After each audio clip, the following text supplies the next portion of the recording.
চট্টগ্রাম বন্দরের ব্যবস্থাপনা বিদেশিদের হাতে তুলে দেওয়ার সিদ্ধান্ত অন্তর্বর্তী সরকার নিতে পারে না, এমন মন্তব্য করেছেন বিএনপির ভারপ্রাপ্ত চেয়ারম্যান তারেক রহমান।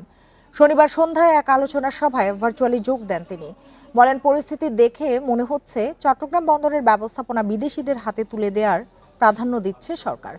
তারেক রহমান মন্তব্য করেন, অন্তর্বর্তী সরকার নয়, করিডোর দেওয়ার দায়িত্ব নির্বাচিত সরকারের। পরিস্থিতি ঘোলা না করে অচিরেই নির্বাচনের তারিখ ঘোষণা করার আহ্বান জানান তিনি।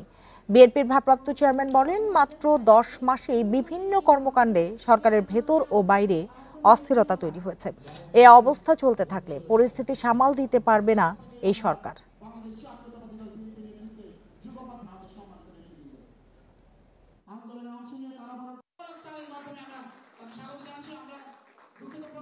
সংশ্লিষ্টদের সঙ্গে আলাপ আলোচনা এবং সুষ্ঠু পরিকল্পনা এবং পরিণতি চিন্তা না করে তড়িঘড়ি করে সংস্কার শুরু করে দেওয়ায় কিন্তু পুরো বিষয়টি হিতে বিপরীত হয়েছে।